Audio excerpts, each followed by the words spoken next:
বাংলাদেশে এবং বাংলাদেশের বাইরে পৃথিবীর বিভিন্ন প্রান্তে যেখান থেকে চ্যানেলে দেখছেন আপনাদের সকলকে সাদর আমন্ত্রণ তৃতীয় মাত্রা দেখবার জন্য। প্রিয় দর্শক, গোটা পৃথিবী এখন এক অন্তহীন জরুরি অবস্থার মধ্যে এবং পৃথিবীর প্রতিটি মানুষ মৃত্যু ঝুঁকি নিয়ে বসবাস করছে। স্বাস্থ্য ঝুঁকি, মৃত্যু ঝুঁকির সঙ্গে যুক্ত হয়েছে অর্থনৈতিক ঝুঁকি, নিরাপত্তার ঝুঁকি, রাজনৈতিক কূটনৈতিক ঝুঁকি, নানান ঝুঁকি, সামাজিক, মনস্তাত্ত্বিক। এবং এই কোভিড-19 বা করোনা ভাইরাস আমাদেরকে কবে মুক্তি দেবে, থেকে পরিত্রাণ কবে মিলবে, সেটি কেউই নিশ্চিত করতে বলতে পারছেন না। তবে মানব জাতি এখান থেকে, এই পরিস্থিতি থেকে নিশ্চয়ই একসময় ঘুরে দাঁড়াবে এবং এই সংকট মোকাবেলা করবে। এবং সে কারণেই পৃথিবীর নানা প্রান্তে নানা রকমের গবেষণা, নানা রকমের আলোচনার মধ্য দিয়ে সমাধানের পথ খোঁজা হচ্ছে। আমরাও ক্ষুদ্র পরিসরে চেষ্টা করছি এ থেকে পরিত্রাণের উপায় এবং এই সংকট কীভাবে মোকাবেলা করা যায় সেটি। আজকে আমার সঙ্গে স্টুডিওতে রয়েছেন দুজন অতিথি এবং আমাদের সঙ্গে যুক্তরাষ্ট্র থেকে যুক্ত হচ্ছেন আরেকজন অতিথি। চলুন কারা আছেন আমার সঙ্গে পরিচিত হই তাদের সঙ্গে। আমাদের সঙ্গে স্কাইপে যুক্তরাষ্ট্রের বাল্টিমোর থেকে যুক্ত হচ্ছেন প্রফেসর আব্দুল্লাহ বাকি। তিনি একজন award winning public health scientist এবং mister Baqi Dhaka medical college থেকে গ্রাজুয়েশন করেছেন, পরে তিনি মাস্টার্স করেছেন এবং ডক্টরেট করেছেন John Hopkins Bloomberg school of public health থেকে যুক্তরাষ্ট্রের। এবং তার বেশ কিছু রিসার্চ, গবেষণা ইতিমধ্যেই স্বীকৃত হয়েছে। তার মধ্যে একটি হচ্ছে the use of zinc supplementation during diarrhoea two reduce the severity of child mortality, অর্থাৎ বাচ্চাদের মৃত্যুর হার কমাবার ক্ষেত্রে তার গবেষণা যথেষ্ট উপযোগী এবং কার্যকর ভূমিকা রেখেছে। The effectiveness of trained community health workers providing home based health care to reduce neonatal mortality by 1/3। এবং আরেকটি তার উল্লেখযোগ্য কাজ হচ্ছে use of HIV vaccination in Bangladesh to reduce the incidence of meningitis and x-ray documented pneumonia in children. Professor Abdullah Baqi রয়েছেন আমাদের সঙ্গে স্কাইপে। আমাদের সঙ্গে স্টুডিওতে রয়েছেন প্রফেসর ডক্টর শিখা গাঙ্গুলি, তিনি department of obs and gynae, Dhaka medical college হসপিটালের, অর্থাৎ ধাত্রী ও স্ত্রীরোগ বিশেষজ্ঞ। আমাদের সঙ্গে যুক্ত স্টুডিওতে রয়েছেন অধ্যাপক doctor Baren Chakraborty, senior consultant cardiologist, Labaid cardiac hospital. স্বাগত আপনাদের প্রত্যেককে অনুষ্ঠানে যোগ দেওয়ার জন্য। প্রফেসর আব্দুল্লাহ বাকি, আপনাকেও স্বাগত অনুষ্ঠানে। এবং ধন্যবাদ আপনাকে আপনার অনুষ্ঠানে আমন্ত্রণের জন্য। আপনাকে দিয়ে আলোচনাটা শুরু করতে চাই। একটু আমরা যুক্তরাষ্ট্রের অবস্থাটা শুনতে চাই। আমরা জানি যে এই মুহূর্তে যুক্তরাষ্ট্রেই সংকটটা সবচাইতে বেশি এবং পৃথিবীর সবচাইতে শক্তিশালী দেশটিতে, সবচাইতে উন্নত দেশটিতে সংকটটাও সবচাইতে বেশি, এক অদৃশ্য শক্তির এই সঙ্গে যে লড়াই। সো একটু শুনতে চাই, যদি ছোট্ট করে আপনি আমাদেরকে বলেন যে কি অবস্থা এখন সেখানে। আমি নিশ্চিত যে আপনারা জানেন যে সবাই সবটাই জানে, আসলে দেশ ছাড়া পৃথিবী একটা দুর্যোগের মধ্যে যাচ্ছে, আপনি যেটা বলেছেন।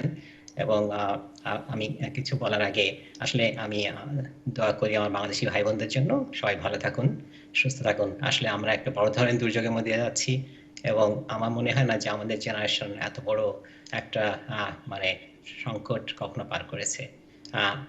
এটা সেটাই আমার মনে হয় যে এটা আসলে অনেকে মনে করে যে 1918 যে স্প্যানিশ ফ্লু প্যান্ডেমিক হয়েছিল, তো সেটা স্মরণ করায়।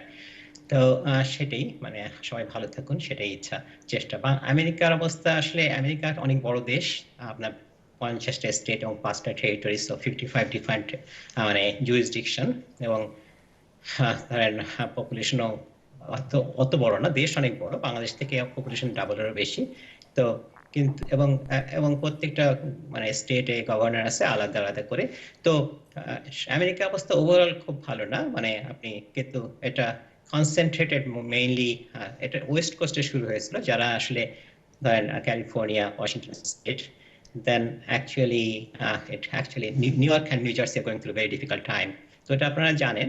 এবং নিউ ইয়র্ক মানে আমেরিকাতে এ পর্যন্ত 7 লক্ষ বেশি মানে টেস্ট পজিটিভ কেস পাওয়া গেছে, এবং আপনার গতকাল পর্যন্ত 37,000 মতো ডেথ ছিল। কিন্তু both of them can be under estimate, কারণ হলো যে আপনার অফকোর্স কতটা কেস আছে এটা ডিপেন্ড করে টেস্টের অ্যাভেলেবিলিটির উপরে, এবং এবং আমেরিকার মতো দেশেও আসলে টেস্ট ওভাবে অ্যাভেলেবল না, এটা একটা বড় ধরনের সমস্যা। তো এখন হলো যে আর কিন্তু যেটা আপনি জানবেন যে নিউ ইয়র্কে সবচেয়ে বেশি কেস এবং সবচেয়ে বেশি ডেথ রিপোর্টেড হয়েছে। এবং আমি দেখছিলাম নিউ ইয়র্ক এবং নিউ জার্সি মিলে টোটাল আমেরিকার ডেথের about more than 50%, about 55% death হয়েছে নিউ ইয়র্ক, নিউ জার্সিতে। সো এবং বাংলাদেশি কমিউনিটিও সাফার করছে, নিউ ইয়র্কে অনেক বড় বাংলাদেশি কমিউনিটি আছে এবং তারাও যথেষ্ট সাফার করছে। আমি সেটাই, আমি এখানে শেষ করি আপনার জি, বক্তব্য। জি। আপনি থাকবেন জি, আমাদের সঙ্গে, ধন্যবাদ। আমরা শুনবো আরো কথা আপনার কাছ থেকে। প্রফেসর ডক্টর বরণ চক্রবর্তী, আপনার কাছ থেকে একটু শুনতে চাই যে বাংলাদেশের চিত্রটা আসলে কি সর্বশেষ পর্যন্ত, এবং বাংলাদেশের একটি তো আইডিসিআর প্রতিদিন তথ্য দিচ্ছে, মাঝে মাঝে বা স্বাস্থ্যমন্ত্রী ব্রিফ করছেন, কিন্তু পারসেপশন হচ্ছে যে ফিগার যা তা অনেকের কাছে বিশ্বাসযোগ্য না। বিশ্বাসযোগ্যতার সংকট বাংলাদেশের সকল ক্ষেত্রে আছে, আমরা কম বেশি জানি। তবে অনেকেই মনে করেন যে টেস্টই যেখানে হচ্ছে না তখন এই ফিগারের উপরে বিশ্বাস রাখা না রাখায় খুব কিছু যায় আসে না। বাট একজন চিকিৎসক হিসেবে আপনি কি মনে করেন যে কোথায় দাঁড়িয়ে আছে বাংলাদেশ? একজন চিকিৎসক হিসাবে আমি মনে করি যে বাংলাদেশ যে খুব খারাপ অবস্থায় আছে, আমি এটা মানে মেনে নিতে পারি না। এক নম্বর কারণ হলো, প্রথম যেটা শুরু হলো আমাদের বিদেশ থেকে আসার ফলে, কিন্তু এখন মানতেই হবে যে এটা আমাদের কমিউনিটি স্প্রেড হয়ে গেছে। যেহেতু কমিউনিটি স্প্রেড হয়ে গেছে, আমরা যতটা পেশেন্টকে টেস্ট করছি, আমরা অনেক টেস্ট করছি না, আমরা কিন্তু সাউথ কোরিয়ার মতো না। সাউথ কোরিয়াতে যেভাবে ওরা এটা কন্ট্রোল করছে সেটা একটা ডিফিকাল্ট ওয়ে, তারা যে কোনো পেশেন্টকে যে কোনো জায়গাতে তারা টেস্ট করছে, সেইভাবে আমরা করিনি। কিন্তু আমাদের মর্টালিটি রেট, আমাদের যে আমাদের নিজেদের যে যে সমস্ত সরঞ্জাম আছে বা স্বাস্থ্য বিভাগের, সেটা দিয়ে আমরা যে খুব খারাপ করছি তা কিন্তু না। আপনি যদি আজকে লেটেস্ট দেখেন 26, যদিও আমরা সম্পূর্ণ পরিসংখ্যান জানি না, প্রথমেই বলতে হবে যে 20% কেস তাদের কোনো সিমটম থাকে না, তারা ডাক্তারের কাছেও আসবে না, সুতরাং এটা তো আউট অফ কাউন্ট হয়ে যাবে। কিন্তু যে পর্যন্ত আমরা টেস্ট করতে পারছি, যদি 2500 থেকে 2600 হয়, তার মধ্যে কিন্তু মর্টালিটি হলো এ পর্যন্ত 91 জন মারা গেছে। সেটা কিন্তু ওয়ার্ল্ড স্ট্যান্ডার্ড মর্টালিটির কাছেই আছে, কারণ WHO যে মর্টালিটি ফিগার দেয় সেটা হলো 3.4%, কিন্তু বাংলাদেশে যদি 91 জন যদি 2600তে দেখান, তাহলে কিন্তু মর্টালিটি রেট ওটাই দাঁড়ায় 3.5%। সুতরাং আমাদের মর্টালিটি আমাদের খুব যে বেশি তা না। কিন্তু আমরা এখন কি চাই? আমরা চাই দু রকমের আছে, কি বলে কার্ভ আছে, একটা কার্ভ হলো ফ্ল্যাট কার্ভ আর একটা হলো পিক কার্ভ। যদি আমরা এটাকে ফ্ল্যাটে রাখতে পারি, আরো যদি কিছুদিন যায়, তাহলে আমাদের যে সরঞ্জাম আছে তা দিয়ে আমরা এটা পারবো। কিন্তু আমরা ভয় পাচ্ছি যে নিউ ইয়র্কে যেটা হচ্ছে, হঠাৎ করে পিক হয়ে গেছে। যদি পিক যদি হয়ে যায়, তাহলে আমরা বিপদে পড়ে যাব। সুতরাং লকডাউন করার এইটাই সবচেয়ে ইম্পর্টেন্ট জিনিস, যে আমাদের যে কার্ভটা আছে সেটা যদি আমরা ইয়েতে রাখতে পারি, একটা প্লেনে রাখতে পারি, যাতে পিক না হয়। পিক হলে অসুবিধা হবে কি, মর্টালিটি সাডেনলি উইল ইনক্রিজ। কেন হয়? এখন যদি একটা কোনো হাসপাতালে 5 জন লোকের ভেন্টিলেটর লাগে, তাহলে 5টা ভেন্টিলেটর আছে, কিন্তু পিক যদি হয়ে যায়, ফ্ল্যাট না হয়ে, তখন হবে দেখান রোগীর 100 জনের ভেন্টিলেটর রাখবে, আপনার ভেন্টিলেটর আছে 2টা। সুতরাং আমাদের এখন আইডিয়া হলো, যেভাবেই হোক কমিউনিটি স্প্রেড ঠেকাতে হবে এবং এটাকে আমরা একটা ফ্ল্যাট ইয়েতে রাখবো, যাতে এটা নিউ ইয়র্কের মতো পিকে না যায়। যদি নিউ ইয়র্কের মতো পিকে যায়, আমাদের যে স্বাস্থ্য বিভাগের যে ইনফ্রাস্ট্রাকচার, আমরা এটা কন্ট্রোল করতে পারবো না। কারণ আমেরিকা হলো পৃথিবীর সবচেয়ে বড় সব কিছুতেই শক্তিশালী, তারাই যেহেতু হিমশিম খাচ্ছে, তাহলে আমাদের অবস্থা খারাপ হয়ে যাবে। সুতরাং আমরা চাই যে যাতে নাকি কোনো মতেই এটা পিকের দিকে না যায়, এটা ফ্ল্যাট ওয়েতে যায়, যে কয়দিন যাবে। প্রফেসর শিখা গাঙ্গুলি, আপনি একটু চিকিৎসক হিসেবে বলবেন আমাদেরকে যে চিকিৎসকরা কি সংকট মোকাবেলা করছেন? এবং আমরা বুঝতেই পাচ্ছি যে রোগীদের সঙ্গে একটা দূরত্ব তৈরি হচ্ছে, এর অনেকটা দায় হয়তো রোগীদের, অনেকটা হয়তো আমাদের অবকাঠামোর দায়। সব মিলিয়ে একটু আপনার কাছ থেকে শুনতে চাই। আমি ঢাকা মেডিকেল কলেজে কাজ করি। তো ঢাকা মেডিকেল কলেজে প্র্যাকটিক্যালি কাজ করতে গিয়ে আমরা যেটা সমস্যার মধ্যে পড়ছি, ঢাকা মেডিকেল কলেজে রুগী অ্যাডমিশন হয় দুদিক থেকে, একটা হলো আউটডোর দিয়ে আর একটা ইমার্জেন্সি দিয়ে। বেশিরভাগ ক্ষেত্রে মানে আমাদের ঢাকা মেডিকেল কলেজে কোভিড টেস্ট খুব সম্প্রতি শুরু হয়েছে, তার আগে বা এই সময়টার মধ্যে অনেক পেশেন্ট আসতো যারা কোনো কোভিড টেস্ট করে আসতো না, কিন্তু ক্লিনিক্যালি আমরা সাসপিশাস মনে করতাম। যাই হোক, এবং অনেক ক্ষেত্রে এই মুহূর্তে যেটা আমরা ঝামেলায় পড়লাম, অনেক ক্ষেত্রে রুগী ইতিহাস লুকাচ্ছে, মানে সঠিক ইতিহাস তারা দেখছে না। হয়তো জ্বরের হিস্ট্রি লুকাচ্ছে, কেউ জ্বরের কথা বলছে, কেউ বলছে না, এমনকি কোথা থেকে আসছে সেই ঠিকানাটাও লুকাচ্ছে। এগুলি করে আমরা অনেক সময় মিসগাইডেড হয়ে যাচ্ছি, এবং আমরা হয়তো অপারেশন হয়ে গেল নর্মাল রুগীর মতোই, তারপরে সেকেন্ড বা থার্ড ডেতে সেটা বোঝা গেল যে সেটা কোভিড পজিটিভ। তাতে হলো গিয়ে পুরা ওয়ার্কিং টিমটা, starting from doctor two sister, এমনকি স্বাস্থ্যকর্মী, সবাই মিলে তখন কোয়ারেন্টাইনের জন্য পাঠিয়ে দিতে হচ্ছে। এভাবে করে এরকম প্রায় 2, 3, 4, 5 জন, 5টা রোগী যদি এরকম করে, তা আমরা অনেকগুলি ডাক্তারকে আমাদেরকে কোয়ারেন্টাইনে পাঠিয়ে দিতে হচ্ছে।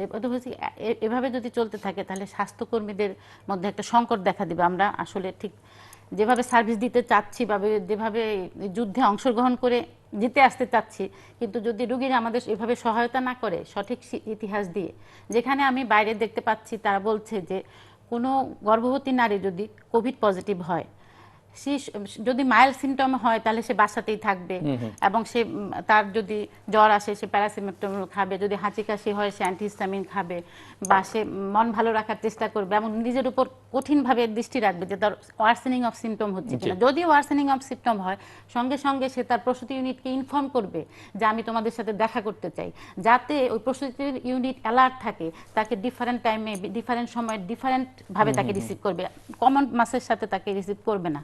তারা যদি এভাবে আগায় আর আমরা যদি এরকম ইতিহাস লুকিয়ে পেশেন্ট আমাদের কাছে আসে, তাহলে হবে কি, আমরা যারা সার্ভিস প্রোভাইডার তারা যদি অসুস্থ হয়ে যায়, অলরেডি আমার ঢাকা মেডিকেল কলেজে অনেকে ডাক্তাররা পজিটিভ হয়ে আসছে, আপনারা জানতে পারছেন।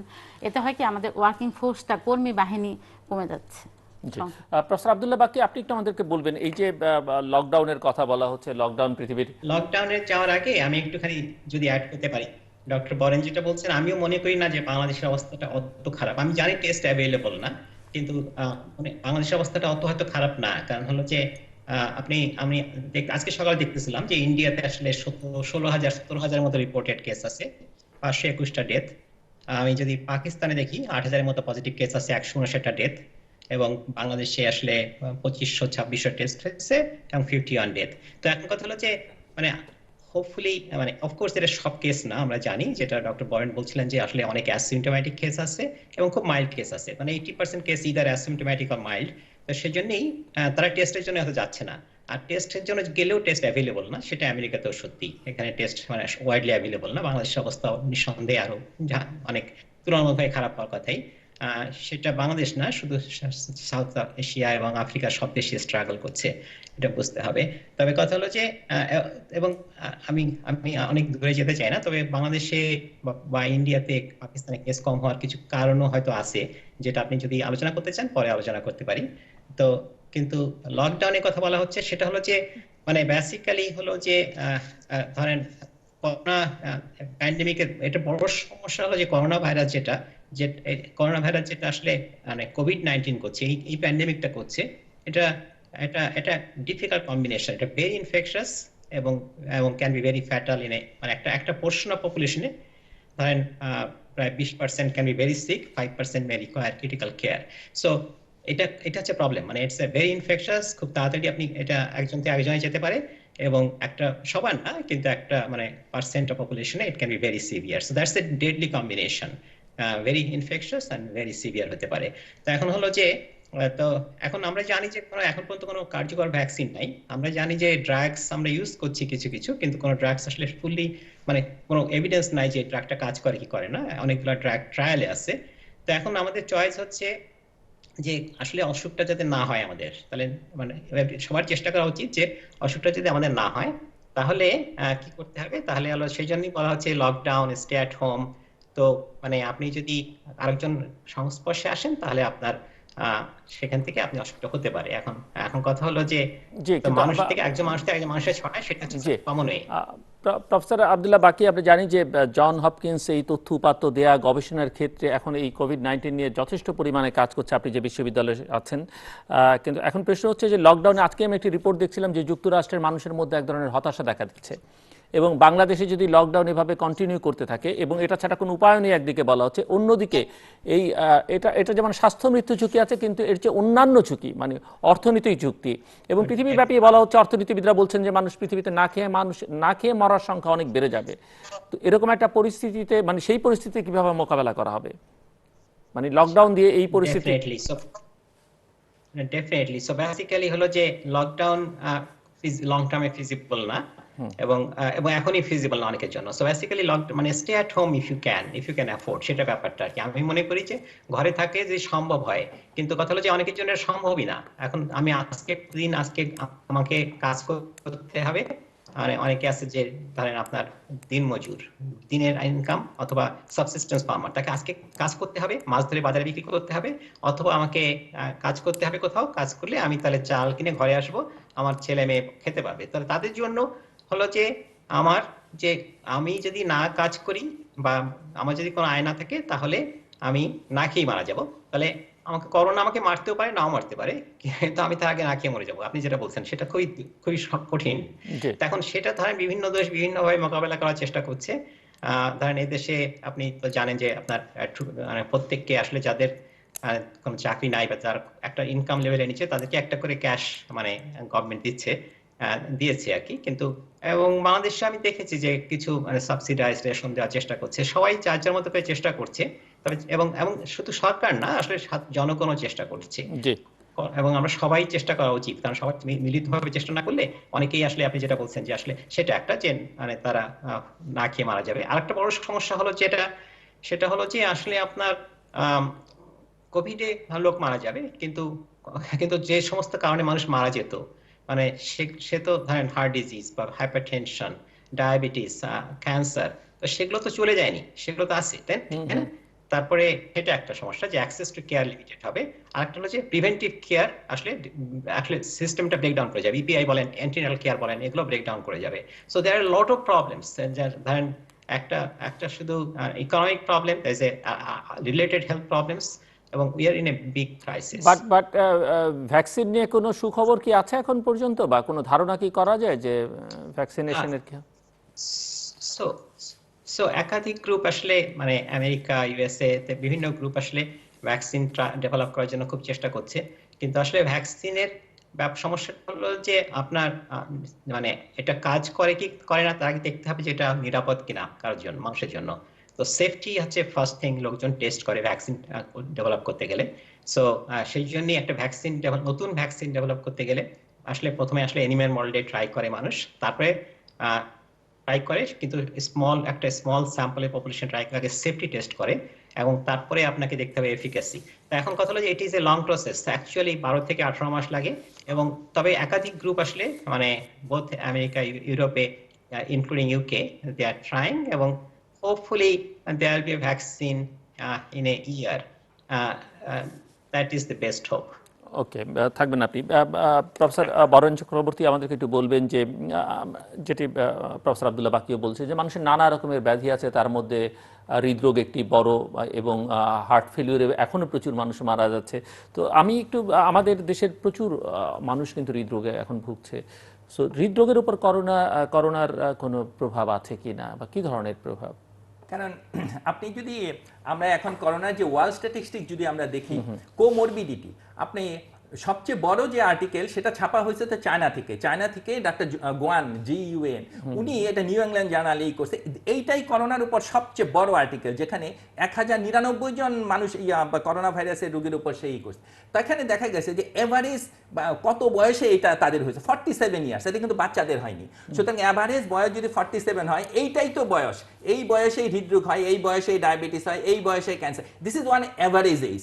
যদি আপনি উপরের দিকে যেতে থাকেন তাহলে দেখবেন আরেকটা অদ্ভুত কাণ্ড, যে এই ইয়েতে কি বলে সার্স এবং মার্সের থেকে একটু আলাদাভাবে করোনাতে যারা মারা যাচ্ছে তারা কোমরবিডিটির জন্য মারা যাচ্ছে। এবং কিছু রিপোর্ট আছে যাদের বয়স 20-এর কম, তাদের মধ্যে অলমোস্ট মর্টালিটি প্রায় একেবারে জিরোর কাছাকাছি। তাহলে আপনি দেখেন যে এই বয়সটাই হলো হৃদরোগের বয়স। আরেকটা বা এই বয়সটা হাইপারটেনশন। আমাদের যে অ্যাডাল্ট কমিউনিটি, এটার প্রায় 1/5, অলমোস্ট 20 to 25% পেশেন্ট হাইপারটেনসিভ। কিন্তু করোনাতে দেখা গেছে সামহাও এটা রিলেট করা খুব মুশকিল, যেহেতু এটা একটা নতুন ভাইরাস। যারা নাকি মারা গেছে তাদের মধ্যে 15.8% পেশেন্ট ছিল তাদের হাই ব্লাড প্রেশার ছিল, 3% পেশেন্টের করোনারি আর্টারি ডিজিজ ছিল, হার্ট ফেলের অনেক ছিল, তাদের মধ্যে ক্যান্সার ছিল, তাদের মধ্যে অনেক পেশেন্টেরই ডায়াবেটিসের জন্য হাইপারটেনশন একই পেশেন্টের দুইটা আছে। যদি দুইটা কোমরবিডিটি একত্র হয়ে যায় তার মর্টালিটি কিন্তু আরো বেড়ে যায়। এর জন্য দেখা গেছে যে কোমরবিডিটি, হাইপারটেনশন, ডায়াবেটিস এবং কেন হয় তাদের এক্সপ্লেইন করা খুবই মুশকিল। যেমন ইমিউনোসাপ্রেসিভ কন্ডিশন, যে পেশেন্ট ডায়ালাইসিসে আছে, যে পেশেন্টের ক্যান্সার আছে, সেটা কিন্তু আপনি এক্সপ্লেইন করতে পারেন, যে যাদের বয়স 85-এর বেশি, এটা কিন্তু এক্সপ্লেইন করতে পারেন। কিন্তু হাই ব্লাড প্রেশারের জন্য, করোনারি আর্টারি ডিজিজের জন্য কেন মরবিডিটি বলে, স্টিল ইট ইজ আনএক্সপ্লেইন।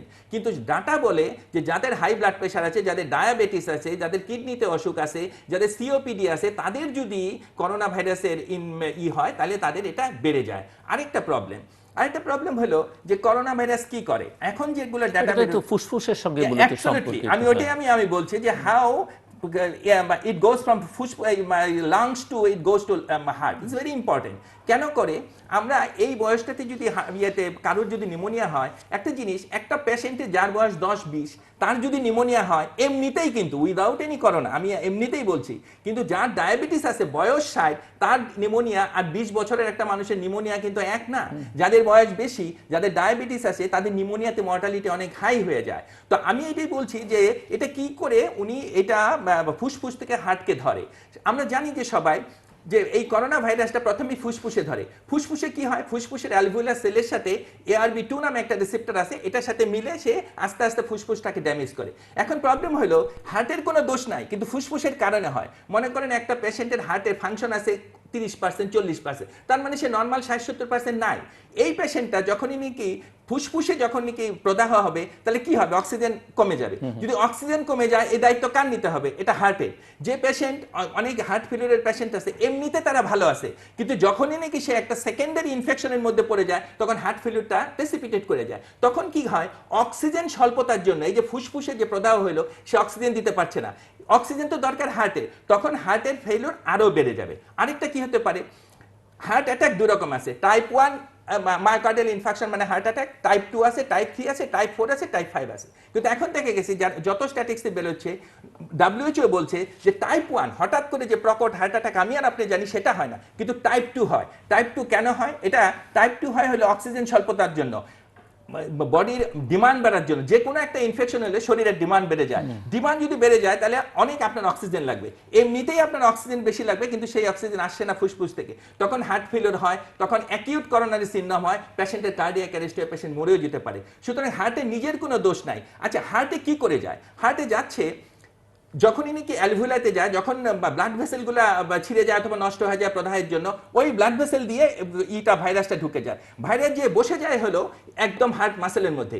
এখন এই যে ARB2 রিসেপ্টরটা শরীরের অনেক সেলের মধ্যে থাকে, কোথায় কোথায় থাকে, ফুসফুসে থাকে, কিডনিতে থাকে, ইনটেস্টিনে থাকে, যার জন্য ডায়রিয়া হইতে পারে, হার্টে থাকে, ব্লাড ভেসেল থাকে, এই 5টা জায়গায় সে থাকে। যখনই সে হার্ট মাসেলে চলে যায়, তখন হার্টের মধ্যে প্রদাহ সৃষ্টি করে মায়োকার্ডাইটিস করে। এবং এখন যেগুলো দেখা যাচ্ছে, যেগুলো হার্ট ফেলিওর হচ্ছে, শুধু যে ফুসফুসের কারণে হচ্ছে তা না, মায়োকার্ডাইটিস হয়েছে। এবং মায়োকার্ডাইটিস মানে হলো হার্টের মাংসের মধ্যে প্রদাহ হচ্ছে, তাহলে হার্টটা বড় হয়ে যাচ্ছে, হার্টের ফাংশনটা কমে যাচ্ছে, হার্ট ফেলিওর হচ্ছে, অ্যাকিউট করোনারি সিনড্রোম হচ্ছে, পেশেন্ট সাকম করে যাচ্ছে, মরে যাচ্ছে। তো এইভাবে একটা it is a vicious cycle, ফুসফুস থেকে আস্তে আস্তে হার্টের মধ্যে আসলো।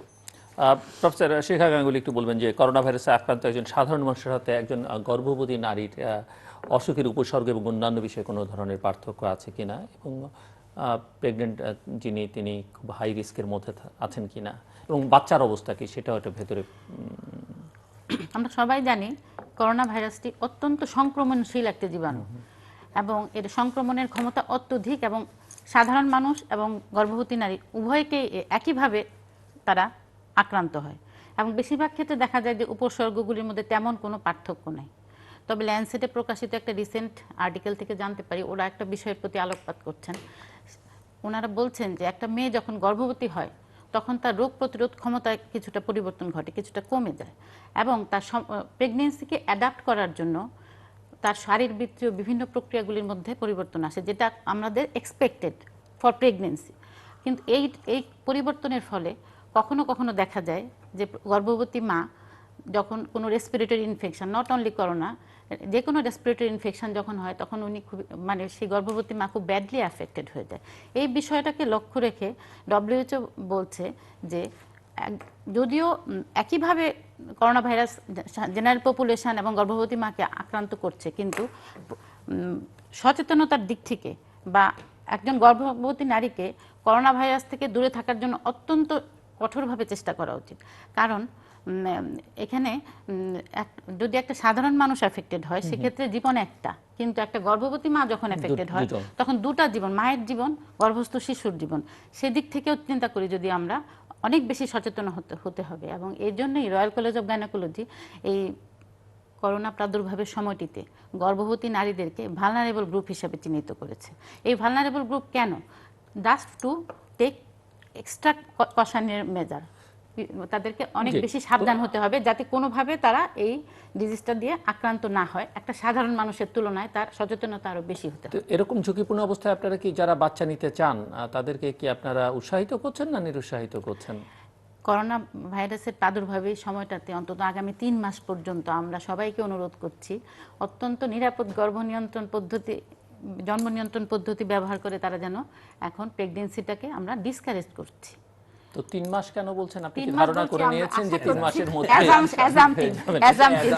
এই অ্যাজাম্পশনের জায়গা থেকে আমি প্রফেসর আব্দুল্লাহ বাকির কাছে যাচ্ছি যে আপনি একটু আমাদেরকে বলবেন যে এরকম কি ধারণা করা যায়? কারণ করোনা মানে কোভিড-19 এর যে চারিত্রিক বৈশিষ্ট্য আমরা দেখতে পাচ্ছি, সে তার চরিত্র পাল্টে ফেলছে, সে তার কখনো এটার গতি বাড়িয়ে ফেলছে, ঊর্ধ্বমুখী আবার নেমে যাচ্ছে, আবার উঠছে, তো, তার বিস্তারটা সর্বগ্রাসী। তো এখান থেকে আসলে মানে কোভিড-19 কবে আমাদেরকে মুক্তি দেবে এরকম কোনো ধারণা করা যায় কিনা, এটি একটি প্রশ্ন। আপনি ভারত এবং বাংলাদেশের প্রসঙ্গে বলতে চাইছিলেন। অনেকেই মনে করেন যে দক্ষিণ এশিয়া আসলে খুবই ভালনারেবল এখানকার ঘনবসতির কারণে। দ্বিতীয়ত হচ্ছে যে সামনের দিকে দক্ষিণ এশিয়া হবে সবচেয়ে ঝুঁকিপূর্ণ কোভিড-19কে কেন্দ্র করে। আপনার কাছে কি মনে হয়? সো আপনার দুটো প্রশ্ন, একটা হলো যে কবে চলে যাবে, আর একটা হলো যে দক্ষিণ এশিয়ার জন্য এটা বেশি ঝুঁকিপূর্ণ কিনা। হতেই পারে। দক্ষিণ এশিয়া আসলে পপুলেশন অনেক ডেন্সিটি অনেক বেশি। বাংলাদেশে পপুলেশন ডেন্সিটি মানে আপনি যদি সিটি স্টেট বাদ দেন, বাংলাদেশের পপুলেশন ডেন্সিটি হচ্ছে পৃথিবীর সবচেয়ে বেশি।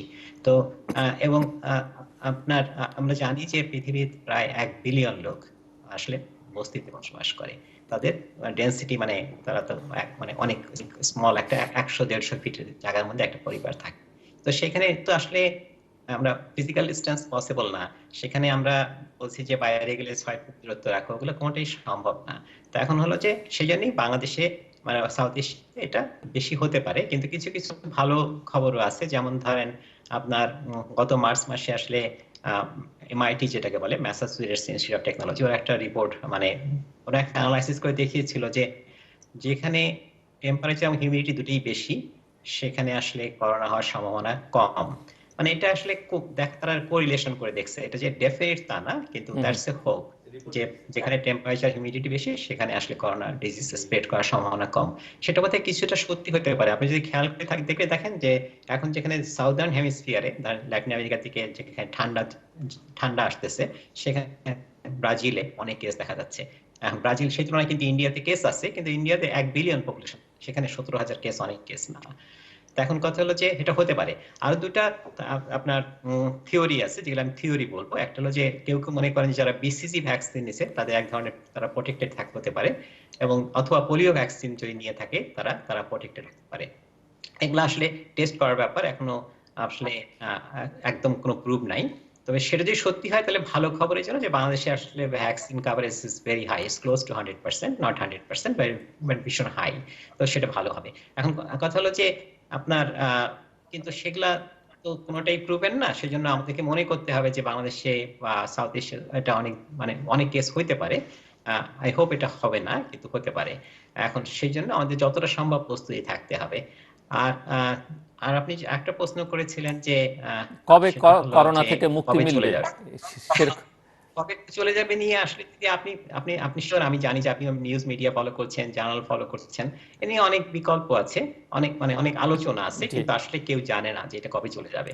তো এখন একটা এই মানে ধরেন ভাইরাস এটা চলে যেতে পারে, চলে যেতে পারে, সেটা ভাগ্যের ব্যাপার হবে। সার্স ওয়াজ এ করোনা ভাইরাস, আমি সেটা জানি। সার্স 2003-তে যেটা এক ধরনের প্যান্ডেমিকের এক ধরনের হুমকি দিয়ে আসলে তেমন বেশি হয়নি, 8,000 কেস এবং 800 ডেথ হয়ে শেষ হয়ে গিয়েছিল।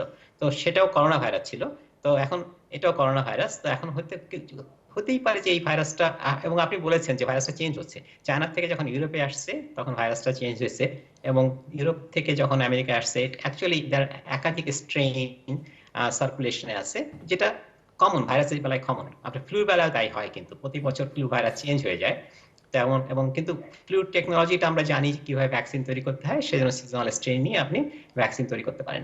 এখন দুইটা ভাবে এটা যেতে পারে। একটা হলো যে আপনার এটা ইট ক্যান কিপ চেঞ্জিং এবং ইট ক্যান লুজ ভিরুলেন্স, সেটা একটা যেটা কাউন্ট করা ঠিক হবে না। আর যেটা হতে পারে সেটা এক ধরনের কমিউনিটিতে এক ধরনের ইমিউনিটি ডেভেলপ করতে হবে, সেটা যেটাকে আমরা হার্ড ইমিউনিটি বলি। তাহলে সেটা হতে গেলে দুইটা ভাবে হইতে হবে। একটা হলো যে অনেক লোক এক্সপোজড হইতে হবে, তাহলে অনেক লোক এক্সপোজ হলে 60-70% পপুলেশন যদি এক্সপোজড হয়, তার বেশিরভাগই তো সিরিয়াস ডিজিজ হবে না, যেটা ডক্টর বরেনও বলছিলেন জি যে আসলে অ্যাবাউট 80% কেস হচ্ছে মাইল্ড অথবা অ্যাসিম্পটোম্যাটিক। অনেক লোক যদি এক্সপোজড হয়, কিন্তু তাহলে এক ধরনের কমিউনিটিতে ইমিউনিটি ডেভেলপ করবে, এবং তাহলে অথবা ভ্যাকসিন হইতে হবে। এই তো ভ্যাকসিন যদি হয় তাহলে ভ্যাকসিন দিয়ে আপনি প্রোটেক্ট করতে পারবেন। সো ইদার আপনাকে অ্যালাউ করতে হবে লট অফ পিপল এক্সপোজ। আমি বলছি না এটা করার কথা, কিন্তু কথা হলো যে আমরা করছি না। সেটা করছি না কেন করছি না? মূলত আমরা যেটা ডক্টর বরেন বলছিলেন যে আমরা কার্ভটাকে ফ্ল্যাট রাখার চেষ্টা করছি।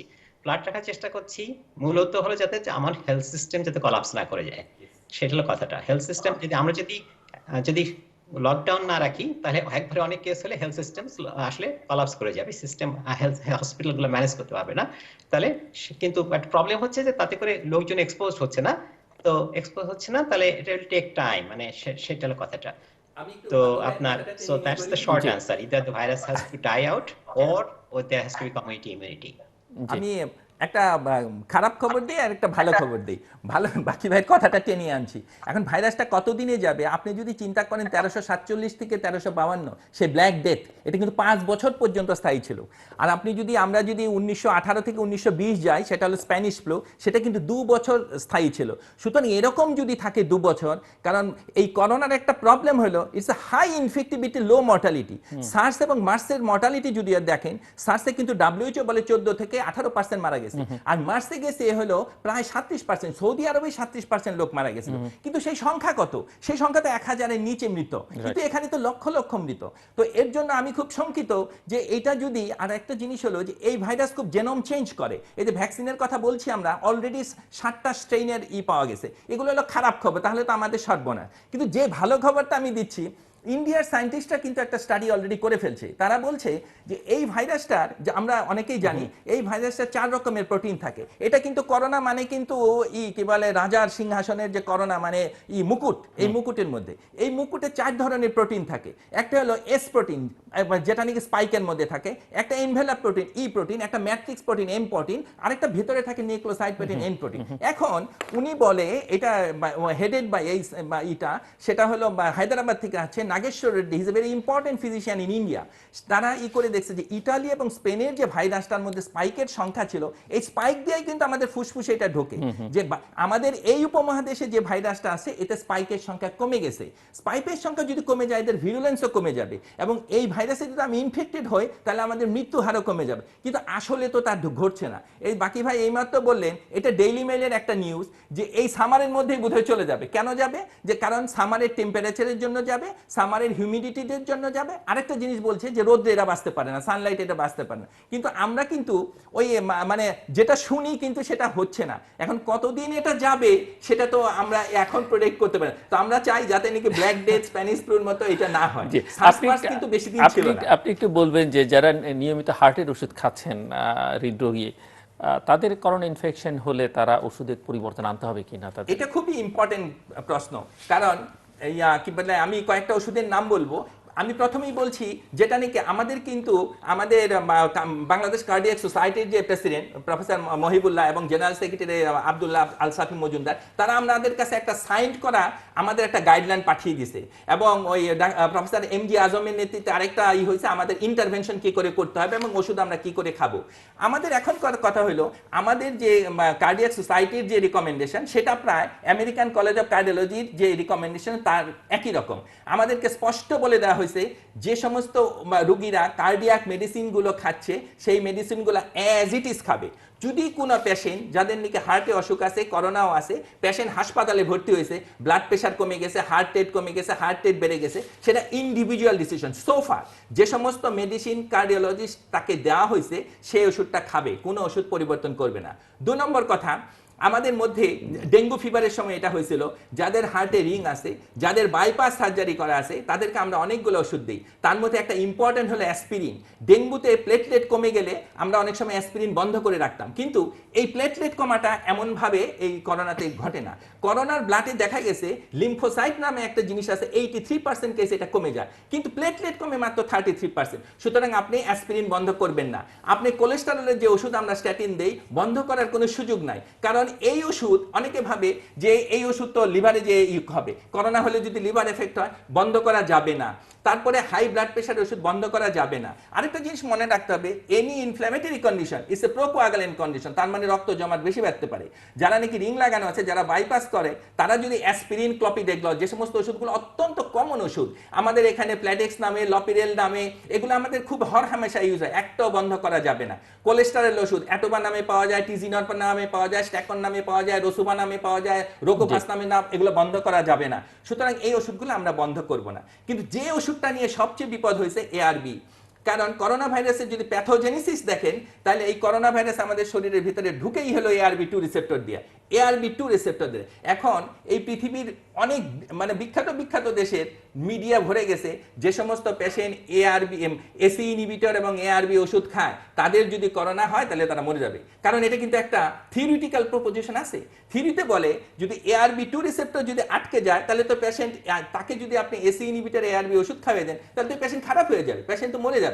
এর জন্য অনেকেই করছে কি, এই মানে সোশ্যাল মিডিয়ার জন্য এই ওষুধ কিন্তু ওসার্টিল নামে, অ্যাঞ্জিলক নামে, ডায়োভান নামে, হাজারো নামে পাওয়া যায়, ক্যাভাপ্রো নামে আমরা প্রতিদিনই খাই। হার্ট ফেলিয়ার রোগের একটা ইম্পর্টেন্ট ওষুধ এন্ট্রেস্টো, একটা ইম্পর্টেন্ট ওষুধ সাবেটার, একটা ইম্পর্টেন্ট ওষুধ আর্নিজেন, আপনি হার্ট ফেলিয়ার পেশেন্টের। এখন অনেকে যদি ভয় করে এই ওষুধটা বন্ধ করে দেয়, তাহলে তো সে করোনাতে মারা যাবে না, হার্ট ফেলিয়ার মারা যাবে, হার্ট অ্যাটাকে মারা যাবে। সুতরাং আমেরিকান কলেজ অফ কার্ডিওলজি, আমাদের বাংলাদেশ কার্ডিয়াক সোসাইটি একদম সরাসরি বলে দিছে, এমন কোনো রিসার্চ পাবলিকেশন নাই যে করোনা হইলে অথবা করোনা হবে এই আশঙ্কায় আমরা ARB এসি ইনহিবিটর ওষুধ বন্ধ করে দেবো। কেন এটা ইম্পর্টেন্ট? বাংলাদেশে যাদের হার্টে অসুখ আছে, যাদের হাই ব্লাড প্রেশার আছে, যাদের হার্ট ফেলিওর আছে, 100% না হলে 50 থেকে 100% লোক এটা খায়। কত কোটি লোক খায়? তো সুতরাং সোশ্যাল মিডিয়ার কথাতে যদি আমরা ওষুধ বন্ধ করে দিই, তাহলে তো সর্বনাশ। সুতরাং আমাদের রিকমেন্ডেশন হলো, যাকে যে ওষুধ দেওয়া হয়েছে ডাক্তারের কোনো ডিসিশন ছাড়া হার্টের কোনো ওষুধ বন্ধ করা যাবে না। করোনা থেকে হার্ট অ্যাটাক হতে পারে কিনা, এইটা একটা অদ্ভুত, মানে খুবই সুন্দর কথা। করোনা থেকে আমি আমেরিকান কলেজ অফ কার্ডিওলজি এবং আমাদের একটা যৌথ ইয়েতেও আমার একটা নিজেরই লেখা আছে, সেটা স্পষ্ট বলা আছে যে করোনার থেকে হার্ট অ্যাটাক হওয়ার সম্ভাবনা অন্য রকমের হার্ট অ্যাটাক। আমি হার্ট অ্যাটাক যদি আমরা দুই ভাগে ভাগ করি, প্রকট হার্ট অ্যাটাক যেটা নাকি টাইপ 1 হার্ট অ্যাটাক, আরেকটা হলো type 2 heart attack. Type 1 heart attack হওয়ার চান্স খুবই কম, আনটিল এন্ড আনলেস যদি আপনি ওষুধ বন্ধ করে দেন। কারণ আপনি যদি অ্যাসপিরিন বন্ধ করে দেন, সাধারণত করোনাতে যারা নাকি আক্রান্ত, তারা যদি স্ট্যাটিন মানে কোলেস্টেরলের ওষুধটা যদি ঠিক রাখে, তাইলে প্লেক রাপচার, প্লেক ফেটে যাওয়ার চান্স খুব কমে যাবে। সুতরাং WHO বলছে, এটা আমেরিকান কলেজ অফ কার্ডিওলজি বলছে, জামাতেও রিপোর্ট বাইরেছে, টাইপ 1 প্রকট heart attack, ST elevation myocardial infarction হওয়ার চান্স খুব কম। কিন্তু টাইপ 2 হইতে পারে। কি হইতে পারে? একটা পেশেন্টের লাংসে হয়ে তার ARDS হয়ে গেছে, তার ইস্কিমিয়া হয়েছে, অক্সিজেন কমে গেছে। অক্সিজেন কমে যে হার্টে এমনিই তার ব্লক ছিল 40-50%, এখন অক্সিজেন স্বল্পতার জন্য তার অ্যাকিউট করোনারি সিনড্রোম হইতে পারে, তার হার্ট ফেলিওর হয়ে যেতে পারে। ডেফিনেটলি করোনা প্রেসিপিটেট করতে পারে, কিন্তু নিজে সে হার্ট অ্যাটাক করতে পারে না। তাকে যদি করতে হয়, তাহলে অক্সিজেন স্বল্পতা অথবা প্রোকোয়াগুলেন্ট অ্যাকশনের জন্য এই সময়ে অনুচক্রিকাগুলো তাড়াতাড়ি জমাট বেঁধে যায়। এর জন্যই বলা হয়েছে, যাতে নাকি টাইপ 1 অথবা টাইপ 2 হার্ট অ্যাটাক না হয়, যে সমস্ত ওষুধ অ্যাসপিরিন, ক্লপিডেগ্লর, এগুলো খুব কমন ওষুধ, আমরা হরহামেশা ইউজ করি। প্ল্যাডেক্স নামে পাওয়া যায়, অ্যাসপিরিন নামে পাওয়া যায়, তারপরে কে বলে অনেক নামেই পাওয়া যায়। এই ওষুধগুলো আমাদেরকে বন্ধ করার কোনো সুযোগ নাই। প্রফেসর শেখাঙ্গ একটু বলবেন যে সাধারণ করোনা ইনফেকশন যাদের রোগী আছেন, তাদের সঙ্গে গর্ভবতী যারা করোনা আক্রান্ত, তাদের চিকিৎসার কোনো পার্থক্য আছে কিনা, বা এরকম রোগী পাচ্ছেন কিনা আপনারা? আমরা পাচ্ছি। কোনো গর্ভবতী নারী যদি করোনা ইনফেক্টেড হয়, সেক্ষেত্রে বেশিরভাগ ক্ষেত্রে সে মাইল্ড সিমটম নিয়ে প্রেজেন্ট করে বেশিরভাগ রোগীগুলোই, এবং তারা হোম ট্রিটমেন্ট নিতে পারে। সিমটোমেটিক ট্রিটমেন্ট, যেমন জ্বরের জন্য প্যারাসিটামল, হাঁচি কাশির জন্য অ্যান্টিহিস্টামিন খেতে পারে, বেশি করে পানি খাবে, তরল খাবার খাবে, আর নিজের দিকে খেয়াল রাখবে যে তার সিমটমগুলো ইমপ্রুভ করছে কিনা। যদি ওয়ার্সেনিং অফ সিমটম হয় আর সে যদি রিকভারির দিকে না যায়, একটা নির্দিষ্ট সময়ের মধ্যেও সে রিকভারি হচ্ছে না, she should take early medical advice.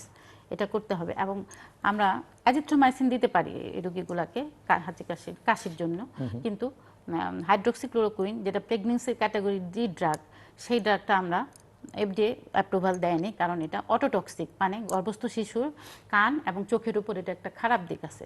কাজে ফার্স্ট ট্রাইমেস্টার এবং সেকেন্ড ট্রাইমেস্টার, মানে গর্ভাবস্থার প্রথম 3 মাস এবং 28 উইকস পর্যন্ত এটা আমরা দিব না। থার্ড ট্রাইমেস্টারে যদি রিস্ক বেনিফিট রেশিও করে একান্তই দিতে হয়, সেক্ষেত্রে জন্মের পরে বাচ্চাটিকে অবশ্যই ফলো আপ করতে হবে তার চোখ এবং কানের ব্যাপারটা।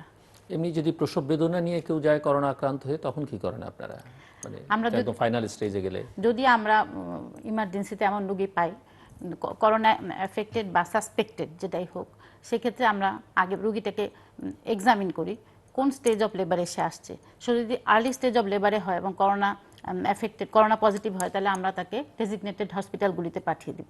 কিন্তু যদি সে অ্যাডভান্স স্টেজ অফ লেবারে আসে বা এমন একটা স্টেজে আসলো যেমন ইমার্জেন্সি ম্যানেজমেন্ট দরকার, যেমন বাধাগ্রস্ত প্রসব বা অবস্ট্রাক্টেড লেবার বা সিভিয়ার পিভি ব্লিডিং, এরকম ক্ষেত্রে তো আমরা ডেজিগনেটেড হাসপাতালগুলোতে রেফারেল করার সুযোগ নাই, কারণ তাহলে রোগীর রাস্তাতেই খারাপ হয়ে যাবে।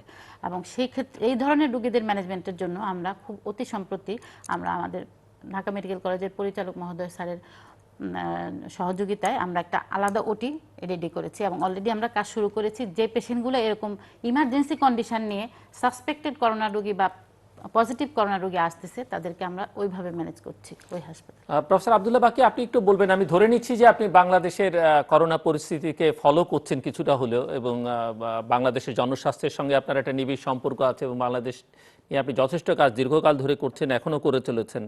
সো এই কোভিড-19কে বা এই পরিস্থিতিকে, করোনা কালকে বাংলাদেশ যেভাবে অ্যাড্রেস করছে, আপনি সেটা কি মনে করেন, যেটা সেটা ঠিকঠাক আছে কিনা? আমি সরকারের দিক থেকে, আমি চিকিৎসকদের দিক থেকে, আমি নাগরিকদের দিক থেকে, সব দিক থেকে একটু বিবেচনা করে আপনাকে বলতে বলবো, এবং আপনার সুনির্দিষ্ট সুস্পষ্ট কোনো পরামর্শ আছে কিনা এই জায়গাটাতে? এটা খুব কঠিন প্রশ্ন আসলে, খুব ইম্পর্টেন্ট কোশ্চেন, কিন্তু অলসো কঠিন। কারণ হচ্ছে আমি আসলে হয়তো বাংলাদেশি পত্রিকা দেখে কিছুটা বোঝার চেষ্টা করছি বা বন্ধু বান্ধবদের সাথে কথা বলে, কিন্তু আসলে পুরোপুরি আমি জানবো না যে কি হচ্ছে। তবে মানে আপনি যেটা দেখছি যে বাংলাদেশে এখনো অনেক কেস নাই, কিন্তু আমি শিওর যে টেস্ট অ্যাভেলেবল না। আমি এটা বলেছিলাম যে টেস্ট আসলে কোথাও ঠিক মতো অ্যাভেলেবল না, এবং আমেরিকাতে ঠিক মতো অ্যাভেলেবল না, অনেক কনসার্ন আছে। বাংলাদেশে তো অ্যাভেলেবল না হওয়ারই কথা। তো সেই জন্য সরকার এবং অন্যরাও কিছু কাজ করছে। আমি জানি আইসিডিডিআরবি, তারপরে চাইল্ড হেলথ রিসার্চ ফাউন্ডেশন, তারাও, আমি যাদের জানি আর কি, তারাও কিছু টেস্ট, গণস্বাস্থ্য কেন্দ্র অফকোর্স, তো সবাই চেষ্টা করছে। আর সবাইকে মিলেই চেষ্টা করতে হবে। সেটা সেটা হচ্ছে হেলথ সাইডে একটা বড় কনসার্ন হলো যে ধরেন আমরা একেবারে যদি মানে ওয়েস্টার্ন মানে মডেল ফলো করা সম্ভব হয়তো না, যে লকডাউন বা stay at home for a long time হয়তো সম্ভব না। এবং আপনি এত খেয়াল করে থাকবেন যে আমেরিকাও আসলে চেষ্টা করছে কিভাবে বেরিয়ে যাওয়া যায় এর থেকে, যদিও এটা বেশ ঝুঁকিপূর্ণ, কিন্তু বাট মানে চেষ্টা করছে যে কোন কোন স্টেট, আপনি দেখে থাকতে পারবেন যে মায়ামি বিচ কিছুটা খুলে দিচ্ছে গতকালকে ফ্লোরিডাতে। তো মানে সবাইকেই আসলে চেষ্টা করতে হবে যে কিভাবে, মানে অনেকদিন লকডাউন করার বড় ধরনের সমস্যা আছে। লকডাউন তো অনেকেই অ্যাফোর্ড করতে পারে না, যেটা আমরা অলরেডি আলোচনা করেছি। তো এখন কিভাবে এখান থেকে বেরোনো যায় সেটা একটা বিরাট ব্যাপার। এখন আরেকটা হলো যে মানে আমি মানে নিজেও ডাক্তার, আমার মনে হয় যে ডাক্তার এবং স্বাস্থ্য কর্মীদের জন্য তারা বড় ধরনের ঝুঁকির মধ্যে আছে একটা। এবং এবং অনেক কিছুটা আলোচনা আমরা অলরেডি করেছি। আপনি যদি কিছু মানে বড় ধরনের সমস্যাটা হলো যে করোনার রোগী যে সাইন সিমটম থাকবে কোনো কথা নাই, নাও থাকতে পারে। তো এখন না থাকতেই পারে, এবং যেটা আমরা বিভিন্ন গবেষণার কথা বলছিলাম যে নিউ ইংল্যান্ড জার্নালে নিউ ইয়র্কে 215টা মা, গর্ভবতী মা যারা ভর্তি হয়েছিল একটা হাসপাতালে, তাদের দেখছে 4 জনের মাত্র সাইন সিমটম ছিল সেই 215-র মধ্যে। তো আমাদের 4 জনই আসলে কিন্তু পজিটিভ, কিন্তু তারপরে তারা আরো 211 জন যাদের কোনো সাইন সিমটম ছিল না তাদের টেস্ট করছে, এবং দেখা গেছে তার মধ্যে আরো 29 জন পজিটিভ। সো আসলে এটা খুব স্ক্যারি স্ট্যাটিস্টিক্স। মানে কথা হলো যে পার্টিকুলারলি ডাক্তার এবং যারা হেলথ কেয়ার প্রোভাইডার তাদের জন্য। এখন কথা হলো যে তাহলে কি হলো, তাহলে হলো যে একভাবে দেখলে যে 15% মার, এটা নিউ ইয়র্ক, অবশ্যই নিউ ইয়র্কে যেখানে অনেক বড় ধরনের এপিডেমিক চলছে, 15% মায়ের আসলে করোনা পজিটিভ, এবং যারা করোনা পজিটিভ তাদের 88% কোনো সাইন সিমটম নাই। সেটা খুবই ডিফিকাল্ট। তো সেই জন্য কিভাবে এটা যে মানে মানে ঠিক মানে করা যাবে, আমি ডক্টর শিখার কথা শুনছিলাম, কিন্তু এখানে যেটা, যেমন ধর আমার মেয়ে বোস্টন হাসপাতালে কাজ করে, তো ওরা ওদের অন্য অন্য হাসপাতালেও যে এখানে ইমার্জেন্সিতে পেশেন্ট আসলে তাদেরকে একটা ইনিশিয়াল স্ক্রিন করে 2 ভাগে ভাগ করতেছে, যেটা হচ্ছে করোনা সাসপেক্ট আছে, তারা নন করোনা। তো করোনা সাসপেক্টদেরকে আসলে অন্য জায়গায় পাঠাচ্ছে, তারা আনটিল দেয়ার টেস্ট নেগেটিভ তাদেরকে আসলে ডিফারেন্টলি হ্যান্ডেল করছে। এবং এবং যারা করোনা মানে সাসপেক্ট না তাদেরকে অন্যভাবে দেখছে। তো এখন কথা হলো যে আমাদের তো রিসোর্স লিমিটেড, কিন্তু এর মধ্যেও চেষ্টা করতে হবে যে হেলথ কেয়ার প্রোভাইডারদের সেফটি, ডাক্তার সাহেবদের সেফটি, এবং শুধু ডাক্তার না, যারা হাসপাতালে কাজ করে, হেলথ সিস্টেমের সাথে কাজ করে, সবার সেফটি একটা বিরাট ব্যাপার। কারণ তারাই হচ্ছে ফ্রন্ট লাইনে। তারা যদি আসলে অসুস্থ হয়ে যায় তাহলে আমাদেরকে টেক কেয়ার কে করবে? তো এখন এটা হচ্ছে হেলথ রিলেটেড, এবং আরো অনেক সমস্যা আছে যে আমরা ধরেন ইকোনমিক ব্যাপারটা তো বিরাট সমস্যা। আমি বাংলাদেশে আসলে আমি দেখেছি অল্প স্বল্প পত্রিকায় যে কিছু রেশনে সাবসিডাইজড খাবার দেওয়ার চেষ্টা করছে, কিন্তু আপনারা আমার থেকে ভালো জানেন এটা। জি, এমনি নাগরিকদের জন্য কোনো পরামর্শ আছে এই পরিস্থিতি মোকাবেলার জন্য? আপনি তো চিকিৎসকের জন্য বললেন, বা সরকারের দিক থেকে কি করা যায়, সাধারণভাবে আমরা যারা কমনার্স তাদের জন্য কোনো পরামর্শ আছে কিনা? তো মানে আই থিংক এটা তো আপনারা অলরেডি ফলো করছেন, যে যদি আপনি স্টে অ্যাট হোম, যদি if you afford, if you can, এবং আপনি বাইরে গেলে আপনি একটা ফিজিক্যাল ডিস্টেন্স মেনটেন করবেন। 6 ফিটের কথা বলা হচ্ছে। 6 ফিট কেন না, বিকজ হলো যে আপনার করোনা মূলত আপনার যে ড্রপলেটের মাধ্যমে ছড়ায়, এবং ড্রপলেটটা হাসি কাশির সাথে আসে, এবং মনে করা হয় যে 6 ফিট পর্যন্ত এটা যেতে পারে। তো এখন এছাড়া মাস্ক ব্যবহার করা, নিউ ইয়র্কে তো এখন ম্যান্ডেটরি করে দিয়েছে মাস্ক ব্যবহার করা। মাস্কে যে আপনাকে প্রোটেক্ট করবে তা না, কিন্তু আসলে এটা সবাইকে কিছুটা প্রোটেক্ট করবে, আপনাকেও করবে, অন্যদের কিছুটা করবে। I know it's not easy যে আপনার এখন ধরেন এখন মাস্ক পরাটা হয়তো সম্ভব না, কিন্তু যখন মাস্ক পরাটা ঠিক হবে, হাত ধোয়ার কথা বলা হচ্ছে, ওগুলো আসলে কথা হলো যে, কিন্তু এগুলো অনেকটাই আসলে অনেকের জন্য ফিজিবল না। এবং সত্যি কথা হলো যে যে যারা খুবই তার এটা কিভাবে করা সম্ভব, আই থিঙ্ক এটা নিয়ে হয়তো সবাই মিলে সরকার এবং যারা বেসরকারি এবং স্বাস্থ্য নিয়ে চিন্তা ভাবনা করেন, কাজ করেন, সবাই মিলে একটা চিন্তা ভাবনা করে মানে একটা এক ধরনের ন্যাশনাল কনসেনসাস দরকার যে আসলে বাংলাদেশের জন্য কি ফিজিবল। এবং আমি আসলে অনেক কিছু বলতে চাই না, কারণ কথা হলো যে বাংলাদেশে আমি অনেকদিন আমি কাজ করি ঠিকই, কিন্তু অনেকদিন যাই না, সো পুরোটা আমি বুঝতে পারবো না।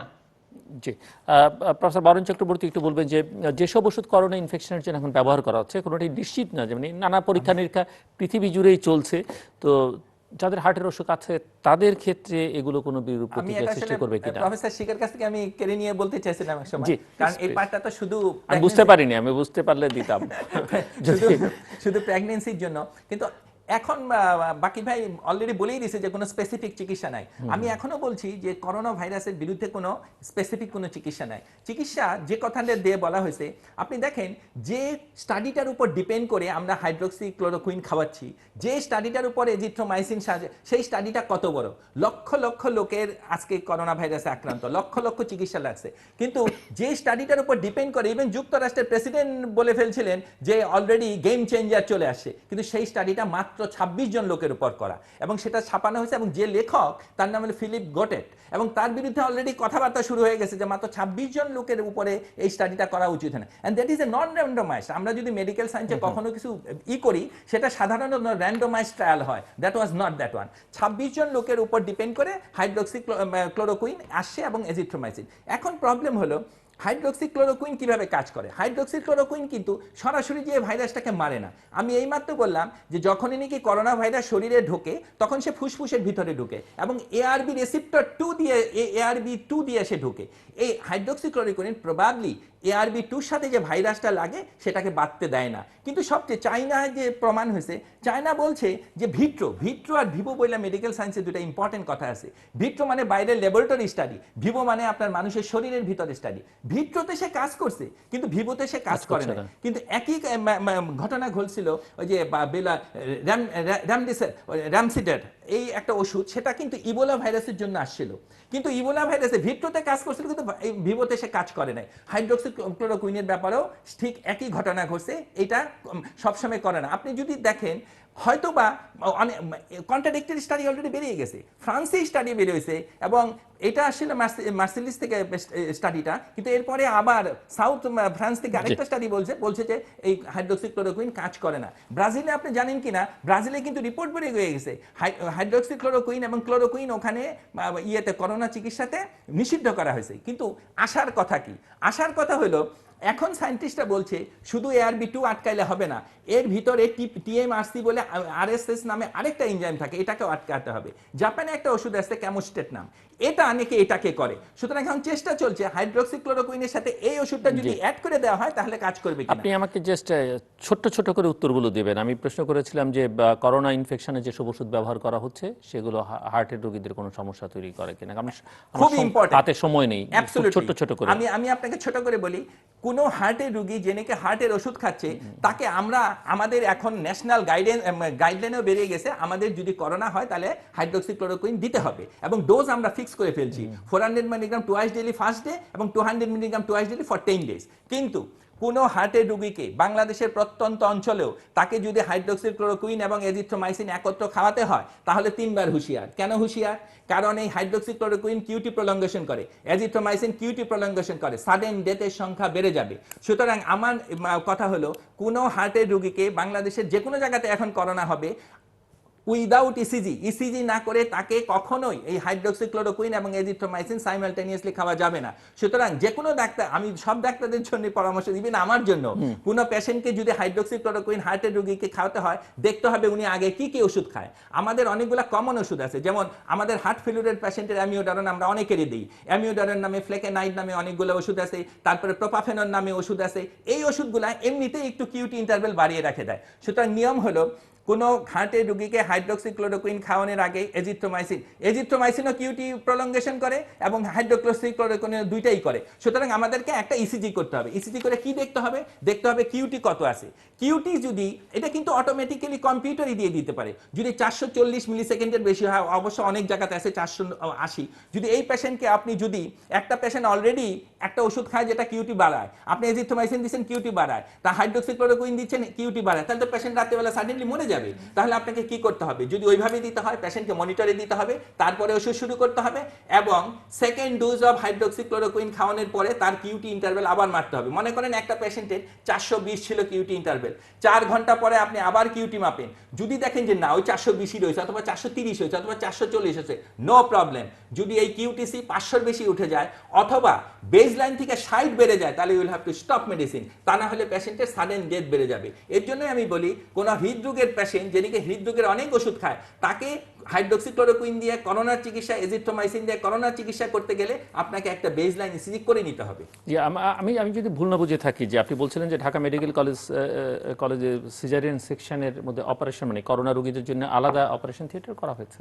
আমরা আলাদা যদি না করতে, আমরা তো ম্যানেজ করতে পারবো না। আমাদের কাছে corona positive suspected patient emergency নিয়ে আসছে। প্রশ্ন হচ্ছে যে প্রসবের পরে কোনো করোনা আক্রান্ত রোগী যদি বাচ্চা যখন হয়, সেই বাচ্চাকে মায়ের দুধ খাওয়ানোটা আপনারা সাজেস্ট করেন কিনা? আমরা সাজেস্ট করি, কারণ মায়ের দুধ দিয়ে করোনা মায়ের থেকে বাচ্চাতে যায় না।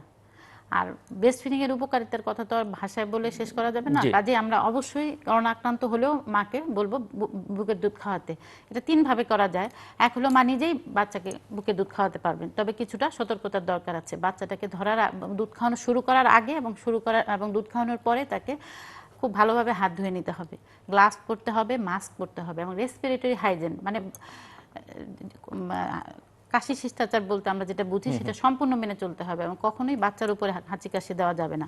এটা হলো ফার্স্ট একটা, এভাবে সে দুধ খাওয়াতে পারে। আর কোনো কারণে যদি মা এমন ফিল করে যে তার শরীর ভালো লাগছে না বা সে পারছে না, তাহলে সে এক্সপ্রেস ব্রেস্ট মিল্ক দিতে পারে ব্রেস্ট পাম্প ইউজ করে। সেই ব্রেস্ট পাম্প দিয়ে আমরা যদি এক্সপ্রেস ব্রেস্ট মিল্ক নেই, তাহলে কোনো আত্মীয় স্বজন বা কেউ বাচ্চাটাকে দুধ খাইয়ে দিতে পারে। তবে যিনি খাওয়াবেন তাকেও কিন্তু সেই সতর্কতাটা মেনে চলতে হবে। বাট গর্ভে থাকা অবস্থায় তো সন্তান করোনা কি আক্রান্ত হয়? এটা নিয়ে গর্ভে থাকা অবস্থায় বা জন্মের সময় যেটাকে আমরা ভার্টিক্যাল ট্রান্সমিশন বলি, সেটা প্রবাবল। কি আসলে এই ভাইরাসটা যেহেতু নতুন, আমরা খুব একটা এভিডেন্স পাচ্ছি না। তবে চায়নার উহানে দেখা গেছে যে কিছু নবজাতক শিশু করোনা টেস্ট পজিটিভ দেখাচ্ছে, এমনকি as early as 30 hours of লাইফে তারা করোনা টেস্ট পজিটিভ। এই সমস্ত কারণেই আমরা ধারণা করছি যে ভার্টিক্যাল ট্রান্সমিশন হয়। তবে সুখের কথা এই, যতগুলি নবজাতক শিশু করোনা ভাইরাসে টেস্ট পজিটিভ দেখাচ্ছে বা করোনা ভাইরাসে আক্রান্ত হয়েছিল, তাদের প্রত্যেকটা বাচ্চা সুস্থ হয়েছে এবং তারা বাড়ি ফিরে গেছে। তা আমরা এটাই বুঝতে পারি যে বাচ্চারা কিন্তু ভাইরাল ইনফেকশনটা বেটার ডিল করেছে। জি। Adult প্রফেসর আব্দুল্লাহ বাকি, আমি একটু আপনার কাছে জানতে চাইবো যে আমরা জানি যে ইউনিভার্সাল ডিক্লারেশন অফ হিউম্যান রাইটসের যে আর্টিকেল 25, সেটাতে পৃথিবীর প্রায় সকল দেশই অনেক দেশই স্বাক্ষর করেছে এবং অঙ্গীকারাবদ্ধ। আমরা বাংলাদেশের সংবিধানের দিকে যদি তাকাই বা অন্যান্য দেশের সংবিধানও জনস্বাস্থ্যের বিষয়টা খুবই সবাই সুনিশ্চিত করবার চেষ্টা করেছেন, কিন্তু কার্যত দেখা গেছে যে পৃথিবীর, আমি মার্কিন যুক্তরাষ্ট্র থেকে বলি আর বাংলাদেশ বলি আর ভারত বলি, সবাই আসলে জনস্বাস্থ্যের বিষয়টাকে খুব একটা গুরুত্ব দিয়েছেন বলে মনে হয়, অন্তত কোভিড-19 পর্যালোচনা, প্রেক্ষিত পর্যালোচনা করলে দেখা যায়। সো আপনার কি মনে হয় যে কেন এই অবস্থা তৈরি হলো? সো আসলে মার্কিন যুক্তরাষ্ট্র আসলে ভালো এক্সাম্পল, কারণ এখানে আসলে আপনার universal access to health care নাই, আমরা জানি। হেলথ কেয়ার আসলে এক ধরনের ইন্ডাস্ট্রিতে, সো এবং অনেক ইন্স্যুরেন্স থাকতে হবে এবং অনেকের ইন্স্যুরেন্স নাই। সো আসলে আমেরিকাটা খুব গ্রেট এক্সাম্পল না হেলথ কেয়ারের ব্যাপারে, যদিও কিছুটা চেষ্টা করা হচ্ছিল অ্যাফোর্ডেবল কেয়ার অ্যাক্ট করিডোরে, কিছুটা মানে এটাকে কস্ট কমানোর চেষ্টা করা হচ্ছিল। তো এখন কথা হলো যে আপনি যদি কিছু কিছু ইউরোপিয়ান কান্ট্রি ইউকে দেখেন, ইউকেতে একটা ইউনিভার্সাল হেলথ সিস্টেম আছে, তাই না? আপনার কানাডাতেও better health care system. So I think UK Canada maybe better model. এখন কথা হলো যে বাংলাদেশে হেলথ কেয়ার মানে থিওরিটিক্যালি ফ্রি, কিন্তু আসলে অ্যাভেলেবল লিমিটেড অ্যাভেলেবিলিটি, তাই না? মানে আমরা ধরেন প্রিভেন্টিভ কেয়ারে কিছুটা ভালো করছি, ধরেন আমরা ইমিউনাইজেশন কাভারেজ বাংলাদেশে পৃথিবীর মধ্যে অনেক অনেক ভালো আর কি। আপনি যদি ধরেন ইমিউনাইজেশন কাভারেজ ভালো, ফ্যামিলি প্ল্যানিং ইউজ বাড়ছে, কিছু কিছু ভালো জিনিস আছে যেটা, কিন্তু কথা হলো যে এবং মানে আসলে আমাদের রিসোর্স কমের জন্য অনেক কিছুই আমাদের অ্যাভেলেবল না, এবং সেটা একটা বড় ধরনের সমস্যা। তবে ধরেন বাংলাদেশ না, মানে গ্লোবালি আমরা যদি চিন্তা করি তাহলে প্যান্ডেমিক প্রিপায়ারনেসটা ঠিক মতো নাই, গ্লোবালি নাই। আরেকটা সমস্যা হলো যে আমরা আসলে ধরেন মানে আমরা যে এই মানে মানে ধরেন এনভায়রনমেন্টে আমরা বসবাস করি, ধরেন আমরা এই বাতাসে নিঃশ্বাস নেই, এই পানি খাই, বেঁচে থাকি, কিন্তু আমরা আসলে এনভায়রনমেন্টকে আসলে ঠিক মতো টেক কেয়ার করি নাই। আমরা আসলে ইন্ডাস্ট্রিয়াল রেভলিউশনের মাধ্যমে আমরা যেভাবে ধরেন ফসিল ফুয়েলের ওভার ইউটিলাইজেশন, আমি একটু ডেপথে বাইরে চলে যাচ্ছি, আমি আসলে এনভায়রনমেন্টাল সায়েন্টিস্ট না, কিন্তু আসলে তারপরে ক্লাইমেট চেঞ্জ হচ্ছে যেগুলো আমরা জানি, এবং সেজন্যই আসলে আমরা আরো প্রতিকূলতা মাঝখানে পড়ছি। মানে এটা এই যে ভাইরাস একটা প্যান্ডেমিক, এটা সমস্যা, তাছাড়া ঝড় হয়, এগুলো আসলে মানে ক্লাইমেট চেঞ্জের জন্য অনেক সমস্যা হচ্ছে। এখন কথা হলো যে আমাদেরকে ক্লাইমেটের প্রতি একটু সদয় হতে হবে, সেটাও আপনি একটা ডিক্লারেশন আছে, কিন্তু আপনি ক্লাইমেট মানে কিভাবে ঠিক করতে হবে। কিন্তু কথাটা হলো যে আমাদেরকে এবং আমাদের আসলেই প্যান্ডেমিক প্রিপেয়ারনেস আরো বেটার হতে হবে, এবং সেটা বাংলাদেশের জন্য না, এটা সবাই মিলে করতে হবে, যেটা আপনি এবং সবাই মিলে করতে হবে, এবং এবং আমাকে ইনভেস্ট করতে হবে। মানে আমরা যে করোনা প্যান্ডেমিক যে মানে হয়তো লোকজন মানে অনেক কিছু মানে ডেফিনেটলি করোনা হবে তা বলতে পারেনি, কিন্তু অনেকেই কিন্তু প্রিপেয়ার করেছিল যে there will be another pandemic and we should be prepared for it. কিন্তু আসলে আমরা সেভাবে সেটাকে অ্যাটেনশন দেইনি, সেটা একটা বড় ধরনের সমস্যা। শিক্ষাঙ্গনগুলি একটু ছোট্ট করে যদি বলেন যে যারা এই মুহূর্তে গর্ভবতী আছেন তাদের আসলে ডেলিভারিটা কোথায় হওয়া উচিত, এবং যারা এই ছোট্ট করে মুহূর্তে আপনারা কি গর্ভবতী, সাজেস্ট করছেন? জি, এই মুহূর্তে গর্ভবতী এবং করোনা ভাইরাসে আক্রান্ত, যদি উনি রিকভার করে ফেলেন এবং ওনার কোভিড টেস্টটা যদি নেগেটিভ আসে, তখন কিন্তু উনি যে কোনো ওনার নিকটবর্তী স্বাস্থ্যকেন্দ্র বা যে কোনো জায়গায় ওনার ডেলিভারি হতে পারে রিকভারি হয়ে গেলে। কিন্তু উনি যদি প্রসবের সময় যদি উনি পজিটিভ থাকেন, তবে ডেজিগনেটেড হাসপাতালে তার ডেলিভারি হবে। ডেজিগনেটেড হসপিটাল আছে? জি, কোথায়? কুর্মিটোলা জেনারেল হসপিটাল, কুয়েত মতি হাসপাতাল। না, কিন্তু সেটা আমার প্রশ্ন হচ্ছে যে সেটা তো ঢাকায় যে আছে সে না হয় কুর্মিটোলায় যেতে পারবে বা কুয়েত মৈত্রী হসপিটালে যেতে পারবে, যে মনে করেন রাজশাহীতে আছে বা যে মনে করেন গোপালগঞ্জে আছে, তার জন্য কি হবে? একটু ছোট করে, আমার হাতে সময় নেই। সেই ক্ষেত্রে আমরা সবচেয়ে ভালো হবে পেশেন্ট যদি আমাদেরকে জানতে দেয় যে সে কোভিড পজিটিভ, তাহলে যে কোনো গায়নোকোলজিস্ট বা সার্ভিস প্রোভাইডার এই ডেলিভারিটা করতে পারবে, বা যে কোনো কিন্তু প্রস্তুতি নিয়ে, পূর্ব প্রস্তুতি নিয়ে করা। প্রফেসর বরেন চক্রবর্তী, আপনার জন্য আমার একদমই সময় নেই, কিন্তু আমার কতগুলো প্রশ্ন ছিল, আমি একবারই করে দিচ্ছি, আপনি ছোট্ট করে 1 মিনিটের মধ্যে বলতে পারলে ভালো। যে করোনা রোগীদের হার্ট অ্যাটাক হলে তারা কি করবে, করোনা ইনফেকশনের এখানে চিকিৎসা, যেটা সাফল্য একজন চিকিৎসক কি মনে হয় কতটুকু? আরেকটা হচ্ছে যে করোনা ইনফেকশন বা নিউমোনিয়া হলে কিছু হার্টের ওষুধ বন্ধ করে দেওয়া উচিত আপনি বলছেন, এবং বিভিন্ন মিডিয়া এবং সামাজিক মাধ্যমে আপনি বলেছেন, যে সেটি আমার মনে হয় আর কিছু বলবার দরকার নেই। যেটা একটা মানে সুখবরের কথা বলি, করোনার কোনো স্পেসিফিক কোনো চিকিৎসা নাই। এখন WHO একটা বিশাল ট্রায়াল অলরেডি লঞ্চ করে ফেলছে এবং সেই রেজাল্ট কতদিনে আসবে আমরা ঠিক জানি না। রেমডেসিভির, রেটোনাভির, হাইড্রক্সি ক্লোরোকুইন এবং ইন্টারফেরন, এই 4টা ওষুধ, এই 4টা ওষুধ সাইমালটেনিয়াসলি তারা ট্রায়ালে দিয়ে দিচ্ছে। এই ট্রায়ালটার নাম বলছে সলিডারিটি ট্রায়াল। এই ট্রায়ালের রেজাল্ট আসতে একটু দেরি হবে, কিন্তু আপনি হয়তো অনেক পেপারে অলরেডি উঠে গেছে এগুলো। জিলিয়েট নামে একটা কোম্পানি, এটা সায়েন্স কোম্পানি, তারা রেমডেসিভিরের উপর তারা খুব অপটিমিস্টিক যে এই ওষুধ কাজ করবে। তারা আমেরিকা সহ 150টা হাসপাতালে অলরেডি সিভিয়ার যারা পেশেন্ট, করোনাতে যারা অ্যাটাক, তাদেরকে এটা চিকিৎসা দিচ্ছে। আরেকটা হলো মডারেট, শুধু সিভিয়ার না, মডারেট মানে মোটামুটি যারা চিকিৎসা 169 হসপিটালে তারা লঞ্চ করছে এবং তারা বলছে যে এই এপ্রিলের শেষের দিকে এই রেজাল্টটা হয়তোবা তারা চলে আসবে। আমি এখানে একটা কাব্যিক কথা বলি, অনেক দিন আগে, সেই 100 বছর আগে কি বলে টিএস ইলিয়ট একটা কথা বলে গেছে ওয়েস্টল্যান্ডের মধ্যে, সেটার মধ্যে খুব ইম্পর্টেন্ট কথা, যে এপ্রিল ইজ দ্য ক্রুয়েলেস্ট মান্থ, মানে এপ্রিলই সবচেয়ে খারাপ মাস। তো আমরা যদি টিএস এলিয়টের কথা বুঝি যে এপ্রিলই সবচেয়ে খারাপ মাস, আরেকটা জিনিস এরকম কাছাকাছি আসলো, ডব্লিউ.বি. ইয়েটস, যিনি রবীন্দ্রনাথের গীতাঞ্জলির ভূমিকা লিখছিলেন সে সেকেন্ড সংস্করণে, উনিও কিন্তু 100 বছর আগে আসছে পৃথিবীতে, থিংস ফল অ্যাপার্ট, এই পৃথিবীর সবকিছু ভেঙে চলে যাবে। সুতরাং এটা বলি, আমার ধারণা যে এপ্রিল মাসের শেষের দিকে আমরা একটা সুখবর পাবো, কারণ 4টা ওষুধ লঞ্চ করছে, 4টা ওষুধ দিয়ে তারা আলটিমেটলি একটা কিছু তারা খুঁজে পাবে বোধহয়।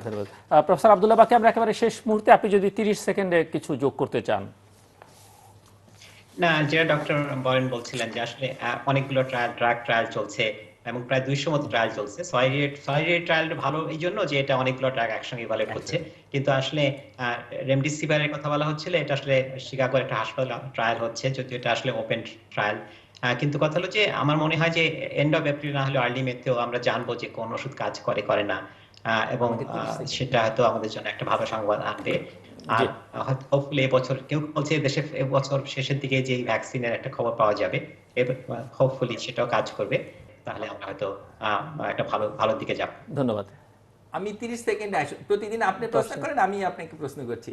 আমরা ডাক্তাররা খুব বিপদের ভিতরে আছি, কারণ এই করোনা পুরো সামাজিক অবস্থানটাকে চেঞ্জ করে ফেলছে। আগে ডাক্তার খবর নিত রুগী কেমন আছে, এখন রুগী আমাকে ফোন করে আমি কেমন আছি।